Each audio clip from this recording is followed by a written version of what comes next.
Okay, here we go. Hi. How are you? Good. How are you?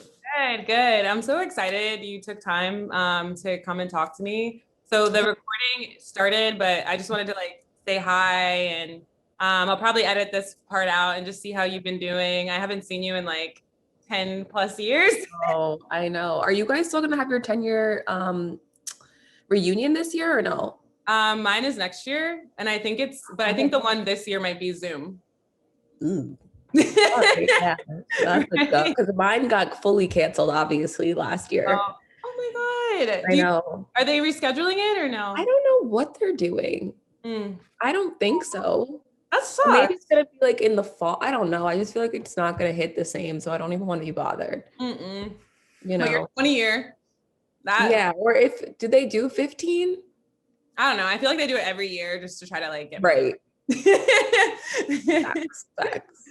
But I'm so happy you came. Oh my God. I like, okay, so I'm gonna start now because I know you have like a time crunch, but okay, so for anybody who doesn't know, Jordan and I went to high school together, and I've been able to see you grow from like, I know you had, we were in boarding school. So I know that you were probably dealing a lot in that setting and then going through a lot of transitions, and then to see you grow and develop into who you are now, I always admire you for your confidence. Like that was something that I grabbed onto when we would like dance in your room in boarding school. And you just had this like didn't give a about what anybody thought. And it was just like so amazing to see, just someone like stand in themselves and like you've always been that person. And so to see you be able to, grow your brand and be where you are today, I'm just so happy for you. And I think so many, of us, like the younger kids, like that we grew up with, are just wondering like how you did it and like what was that like? So, It kind of happened in a way that I didn't plan. After Hun, I went to college like mostly everybody else, and I ended up transferring to the University of Miami. And ironically, I just felt like college really wasn't for me. It wasn't actually something I wanted to do. My dad was like, "You're going." Um, so it was kind of a struggle because I really wanted to be independent. I really just wanted to start working because I'm somebody who learns from doing, not necessarily someone telling me. So I didn't like that element, and I also didn't like that I couldn't choose my education. You know what I mean? Like I knew what was going to fulfill me. I knew what was going to feed me, and still put me in a position to be a professional. But I didn't like that you couldn't pick your own classes. You know what I mean? Like not to a certain extent. right. So college was tough. And after that, I moved back to Jersey, and I didn't have a job. And I kind of just went with the first job that was offered to me, which was real estate development. Yeah, I didn't know that. yeah. Which, if I were to do things again, or if I would ever go back to school, I always said I would go back for architecture or interior design, because I really do love that sense of like building and foundation and all of that. But I was not meant for the 9 to 5 desk life. Right before I was about to quit, it was March 1st. I was about to hand in my resignation letter, and I actually got laid off, which ended up working out because I got unemployment. Right. It's like better.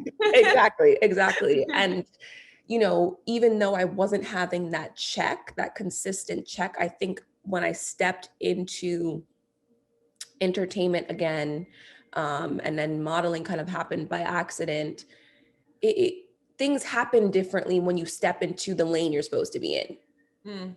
And I think that was something I wasn't expecting. I was like, but I'm getting this check. I didn't want to quit. I'm adulting. I'm trying to pay these bills. But the way I hated getting up every morning and going to this job was so much more costly than not being able to afford financially something. It was costing and taxing on my energy, on my spirit. And so when I was able to kind of step into my purpose in a way, things flow differently. Now, that's not to say it was easy. God knows it was not. Right. But things happen differently. You know, those people that are like, oh yeah, I was discovered on the side of the road. Those things are aligned because that's where you're supposed to be. You know what I mean? So I think I experienced some of that, and I just really worked really hard. I had a really good work ethic. I think it's the Capricorn in me.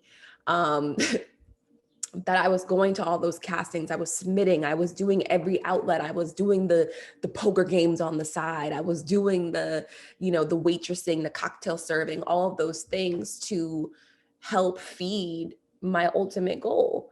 So, you know, obviously Playboy was one of the bigger things that I've done. Girl, I saw the G-Eazy video. I was like, that was it. That was the thing for me. I was like, oh my God. All But you praise. know what's funny is that actually came from my Playmate sister.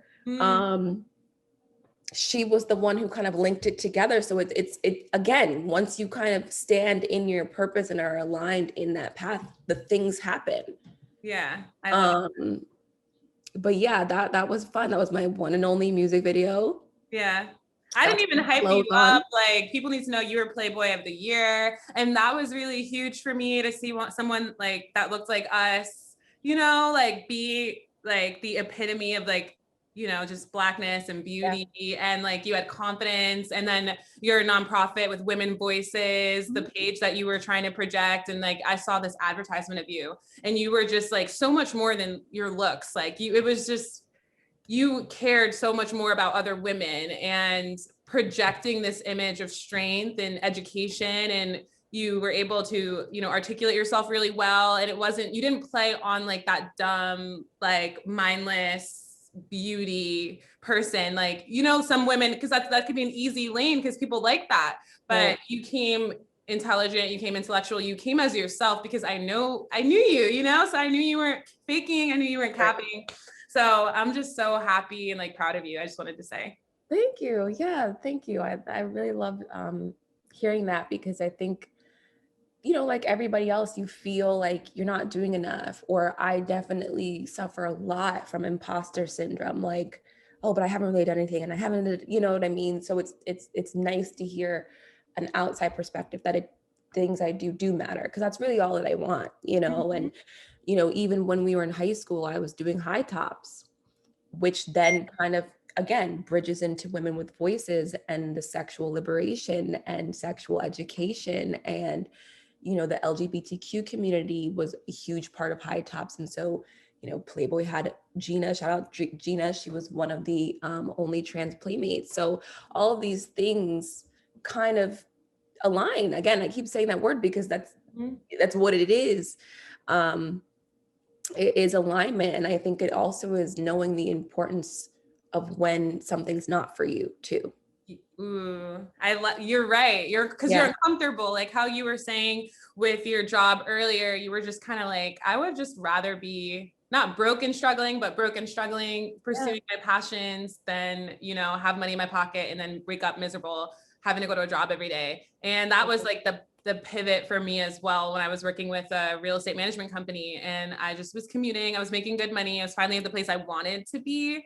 But there was just something within me that was just so uncomfortable. I had to make a change. It was just, it was like a breaking point almost for myself.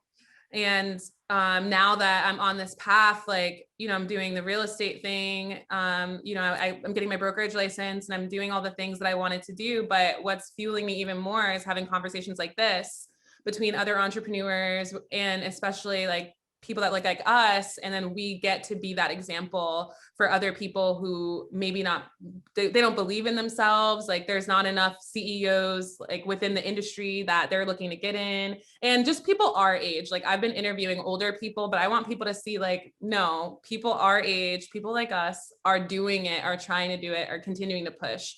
And yesterday I did an interview with Al, and he's like AS3 Athletics. And he's like, I'm trying to have a 10,000 square foot building warehouse in 10-20 years. You know, he's like, I'm grinding for that. And he's like, a lot of my friends have lost focus or have given up, and have just been like, I'm just going to make money and that's it. And he's like, I'm going to keep going. And if, you know, the person on the other side of this who needs to keep going every day, wake up, have faith, have trust, be the light within your family, within your friend group, and then just like keep pushing. So I feel like you've accomplished that. That's why I wanted to interview you so bad, because I saw you shining, like, but genuinely. And like, I saw you actually caring. Like there's so many people online who aren't genuine, who just like are doing it for their own ego.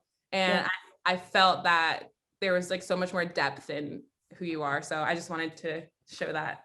Yeah, thank you. Yeah, I mean, especially right now, it's Mental Health Awareness Month, and you know, it's hard because even for me, I look at some of those people that you're talking about, and I'm like, damn, but there's so much further, you know, in my mind from the outside. I'm like, they're still they got a bigger this, they got more this, and da, da, da, da, da. And it's hard not to feel like I'm so far away from it. You know what I mean? And it's so easy the way that everything is set up with social media and even economically, especially for minorities, to look like that seems unreachable. It seems unattainable. Yeah. And people do then get comfortable in making other people's dreams come true. Now, I think there are some people that genuinely like, that's enough. They just want to get their paycheck and, you know, go to the beach on their little days and that be that. And I kind of wish that I was that person sometimes, where I'm like, yeah, that would be so much easier. Right. But it really is just about following what feeds you. Because to me, time is the most valuable thing we have, and we don't get any more of it. You don't want to waste it and look back on, you know, your life and be like, why didn't I even try? Or why didn't I, you know what I mean? Like, I would much rather regret doing something than not.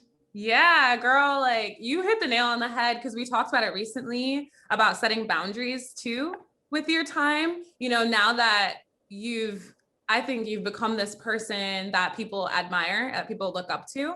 I know I look up to you, so I can say that from personal experience. But when you've reached even where you've reached, and then there's so many people trying to grab at you and like grab your time, how do you differentiate that and like protect your energy so that way you can continue to climb, because you are ambitious, you're not done, you know what I mean? So you're just like probably trying to do so much, and then there's so many people trying to like grab at your energy. Even me, like I'm just happy to get this little 20 minutes. So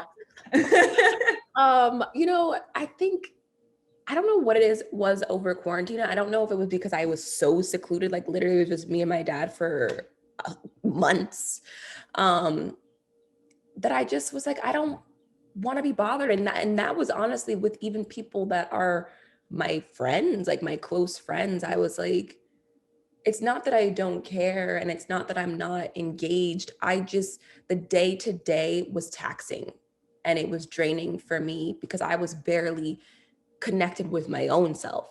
And so around December, my birthday, I was like, it's my last year of my 20s. I was like, I need to build some protection a little bit, because I tend to give, and I leave myself with dust and crumbs. And at that point, I was like, you know what? I'm gonna get a new phone. I've had this number since, I don't know, I was 13. And I felt like, you know, even with my family, there was like 19 people in a group chat, and I can't get out because it was a Samsung and I have an iPhone, and now I don't even have the option to get out. And I'm just, and I wasn't even able to not have the notifications. You know, it was giving me anxiety for real. Like these little things that are so irrelevant was just like, I don't need to be involved in every conversation. And it doesn't mean that I care about anybody any less. It's just, I want to mind my business. I want to stay in my focus. And so I had to have that separation. There's people in my aunt doesn't even have my new number. Like, it's just, there's certain things I need to just have for myself. And people probably get mad like at you for that. Like I feel like when I try to set boundaries, like what you're saying is boundary setting, the initial reaction was like very angry, very disappointed, and Very condescending too, almost like, oh, you're this now. And it's like, I'm really not actually. This is the only thing that I get to have, this little thing. So when I say I didn't, and I know this happened to us yesterday, I was like, I didn't have that phone. It's not because I'm like, oh, these people are unimportant. It's because it wasn't on my forethought to be on both phones and you know what I mean? Like, as long as I have one of them and I can call 911 if I need to or whatever, Right. it is what it is. But I don't know. I feel like it's really helped me create some space for myself and to prioritize certain things, and kind of aid my anxiety a little bit, because you're constantly plugged in. Yeah. And I respected that a lot. Like, I was even like, dang, like, am I at the point where I need to get a second one? Like, I hate my phone now. Like, I have a hate relationship with it. Like, when you're saying anxiety, because it's like my work and my personal. Yeah. And then it's like people, I could feel, even though people don't say it, I can feel them getting disappointed when I don't respond quick enough. Yeah. And that's why I'm so like empathetic. Like, when you're like, oh, I'm sorry, I couldn't talk to you yesterday. I was like, girl, it's good. Cause that's how I want people to be with me. Yeah. Like, you know, I just give me grace. Cause sometimes when you're an entrepreneur, like, you get burnt out, like you're saying. Absolutely. And you just you unplug, and it's nothing personal. Like, there's no, projection. There's no, oh, I don't like this person. It really is just, all right, I'm overstimulated. When your iPhone's like, you've been on your phone I was like, oh, no, that's too much. Yeah. Like, even like my carpal tunnel, I'm like, this is too much. This is doing too much. So it's just it's a culmination of things, and I feel like definitely boundary setting is super important, and standing in your power to say, no, not right now is super empowering too. And it's been tough for me to do that, because I want to say yes, and I don't want to let anybody down. Yeah. But being honest and forthcoming and saying my bad, and taking accountability too. You don't want to ever like leave somebody in the dust. And just saying, look, it's not a good time, or I can't, or let's do it another time. Yeah. And then really powerful. Me and my friends have been having a hard time communicating that to the older generation, because I guess like within our communities, it's like, do what I tell you, you know what I mean? And if you're not picking up, you're being disrespectful. So like, that's kind of the hard thing that I think, especially being in our 20s, like actualizing as adults and being like, no, I'm an autonomous adult. I don't have to answer the phone immediately when you call, like I may be doing something. And so creating, like, I love this conversation, and I hope that someone takes something away from this, because it's something we all struggle with. And so one of the last questions I wanted to ask you, because I didn't want to take up too much of your time, is what advice could you give someone that may be looking to, tread on a similar path or do something with their brand, that they could take away from this conversation? Oh God, I feel like I could give like mounds of advice, or like things that I wish I had known. My thing is, if you have an inkling or a desire or a passion or an inspiration or aspiration, whatever it is that you know that there's like that little, I don't want to say anxiety, but it's that excitement in you that wants to try something, that's interested in trying it. Don't fight it. Just freaking do it. Figure out how to do it. I feel like I let so many other people get in my brain about how things were supposed to unfold for me, or what I was supposed to do, and go the college route and and it's like, if I had just started, and if I had just kept to it. I think about that a lot. Like, I was so scared to start like a YouTube channel, right? And this was like 2016. And if I had just kept on with what I was doing, that's what TikTok is now. You know what I mean? People have channels now, and I thought I was too late. You're never too late. There's always enough time. As long as you have a pulse, you're breathing air, you're blinking, you know what I mean? You're but what about what other people might think? When you put that's the fear. Not enough. You're the one who has to lie down with your decisions every day. You're the one who has to live with that regret if you don't do it.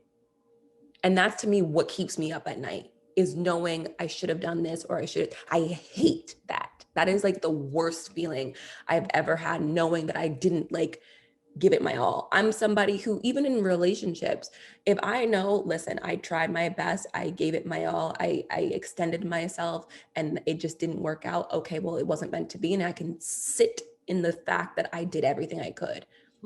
That is like a fluid thing throughout every area of my life. As long as I gave it my all, and I really tried and I really pushed, I can't do anything. I'll be disappointed. Yeah.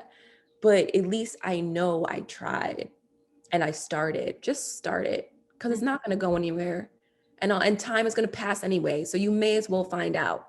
Yeah, do it scared. Do it scared. Period. Do it scared, Yeah. have the fear, but I also have the courage to just do it anyway. Yes. Because I'm scared too. Just do it. I'm scared too. Like people will be looking at me like oh my God, I can't believe like you did all this. It's like, oh no, honey, I was scared of both. This one would think, that one would think. I don't, I'm always like anxious about each step, but I just keep trucking along because I just feel that passion for what I'm doing and I have to. So And it's that feeling you have to stay true to. You have to stay loyal to. You owe it to yourself. Yeah, absolutely. We only have one life. Like, think about it. And if you're living your life for the thoughts of others, you're not really living your life. So, and it's gonna bite you in the ass, honestly. If you're living for other people, you're just never gonna be satisfied, I completely agree. And thank you, Jordan, so much for this 20-minute session. The time just flew by. I could talk to you all day. Seriously. And I hope that we could do this again whenever you're free, because I really think that you have a lot of value to offer people.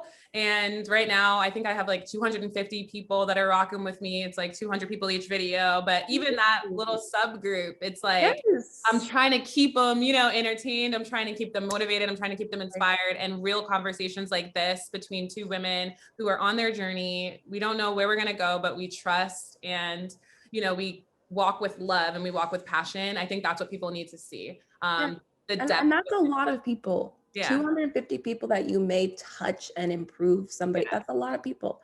Thank you. Thank you. I sometimes, like you said, when you're on your journey, you see what you want. You don't see where you're at. So it's a struggle, and you're mentoring me right now. I hope like just me hearing from you is like so exciting and like fueling me up with so much. And I hope that people listening to this can see that. So. Oh, me too.